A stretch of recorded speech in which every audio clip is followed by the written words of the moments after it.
nga tuzeeyo ku kitooke nga tuvudde ku kigatooke ekikolesebwako emikolo gyonna nga tujogeddeko okufugika kuwulira n'ebintu birala byonna ekitooke ngaokitambula nga bwekiriwo ate tutandika okugenda sitwogedde ku empombo zakolanga nga ennaku zetuyizita boxi oba pressure cookers ezifumba emmere. Empombo zakolanga endagala okusaaniika n'okuleeta akawoowo mu mmere ng'essaaniiko, endagala okukola nga olujjuliro, endagala okukola nga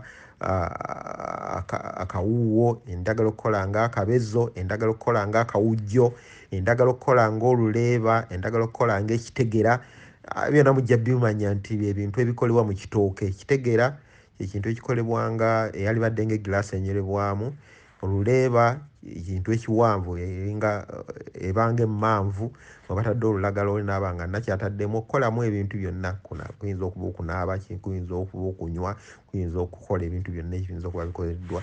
Ebyo byonna bikolebwa mu kintu ekiva mu kitooke. N'olwekyo ekitooke kintu kinene nnyo era kigasa nnyo era twaliba tusala amagezi okulaba nga tuzzaawo emigaso gy'ekitooke. Kakati bwe tulaba nti nno okusinziira ku bantu community zonna kumpi omwami n'omukyala baamalanga ebiseera byabwe byonna kumpi mwaka mulamba nga bakola naddala abalimi bakola ku kyammere, kukeera ku makya, kulima, kukola naye amaanyi gonna nga galina kubeera awo. N'olwekyo wabanga tewali bbanga lya kuwummulamu. Abaganda baakolanga emirimu naye nga bakola mirimu gya bbalirirwe.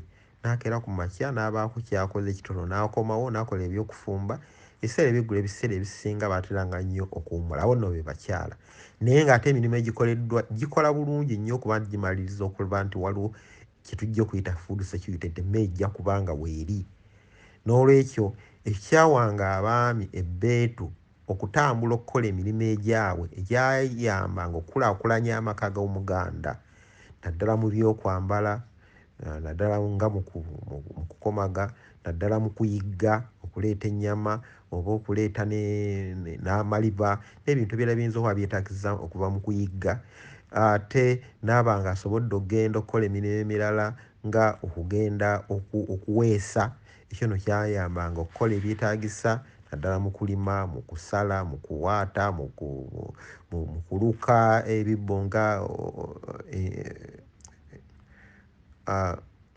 enkato, mu kutunga ng'empiso. Abasajja no batusanga kumpi na buntu kyonna okweyonja nga obumwano. Obumwano ekyo ekintu ekikozesebwa okumwa enviiri, ekyenyi n'ebintu ebirala byonna. Ebyo byonna byakolebwanga. Ekifumu okusima ebinnya, omuntu ayinza okuba nti agenda kusimba oba kitooke oba muti oba kuzimba miti gigenda kuzimba nnyumba. Ebyo byonna gye biriwo. Ekiyabyo ekisalira ensuku oba okuggyayo endagala waggulu, obwambe obuwaata n'obukola byonna akamba Kaganda ndowooza mukamanyi, n'okusalira n'okukola emirala mingi nnyo, kusala nnyama n'ebintu, okusala nva oba n'okunoga ebintu ebimu nga oyinza okuba nti olijja kozesa kambe. Ekintu kikulu nnyo. Kati ogenda ku jjambiya, kyali kintu kikulu nnyo. Tumanyi ejjambiya byekola bingi nnyo.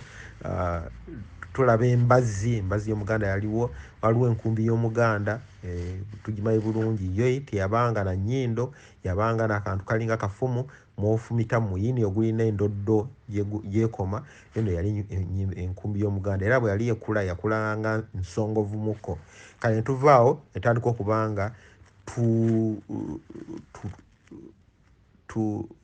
tuweesa naddala amafumu. Ekintu kyali kikulu nnyo.